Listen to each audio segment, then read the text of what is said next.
السلام علیکم، welcome to my channel القمر آن لائن انسٹیٹیوٹ۔ آج کی اس ویڈیو میں ہم وضو سے متعلق متفرق مسائل کو جانیں گے۔ سب سے پہلے ہے کہ ستر کھلنے یا دوسرے کا ستر دیکھنے سے وضو ٹوٹ جاتا ہے یا نہیں۔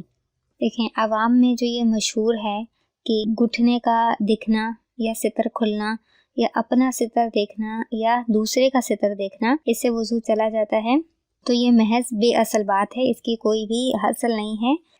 ان تمام امور سے جو ہے وہ وضو نہیں ٹوٹتا۔ وضو ان چیزوں سے ٹوٹتا ہے کہ جن کا ذکر میں پچھلی ویڈیو میں کر چکی ہوں اور اس کا لنک ڈسکرپشن میں شو کر دوں گی۔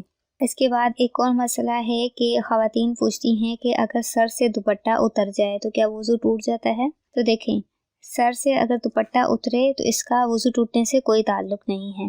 اسی طرح بچے کو دودھ پلانا، اس کا تعلق بھی وضو سے نہیں ہے کہ اگر کوئی عورت بچے کو دودھ پلاتی ہے تو وضو ٹوٹ جائے، تو ایسا کچھ بھی نہیں ہے۔ ان چیزوں سے وضو نہیں ٹوٹتا۔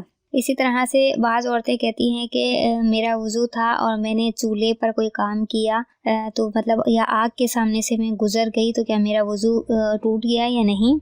تو یہ سب ایسے باتیں ہیں جو عوام میں غلط طور پہ مشہور ہیں۔ ان تمام چیزوں سے وضو نہیں ٹوٹتا، اسی لیے ہمیں ضرورت ہے کہ ہم دینی معلومات کو اچھی طریقے سے سمجھیں اور ان کو جانیں کہ شریعت نے ہمیں کون کون سی معلومات فراہم کی ہے اور کون کون سی ایسی چیزیں ہیں جو عوام میں غلط طور پہ مشہور ہو گئی ہیں لیکن ان کا دین سے کوئی بھی تعلق نہیں ہے۔ کوشش کیا کریں کہ دینی کتابوں کا مطالعہ بھی ہماری زندگی میں شامل ہو اور فقہ سے متعلق جو ہماری فرض عبادات ہیں جیسے نماز ہو گیا، روزہ وغیرہ، تو ان کے متعلق جو ہے وہ ہمیں معلومات ہونی چاہیے کہ اگر کوئی ہم سے کوئی شرعی مسئلہ پوچھے تو کم از کم ہمیں اہم اور ضروری بات ہمیں معلوم ہونی چاہیے کہ کس کا تعلق جو ہے وہ دین سے ہے، کس بات کا تعلق دین سے نہیں ہے۔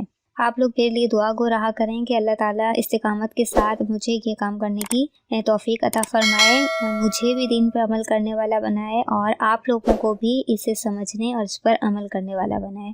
آمین بجاہ النبی الامین۔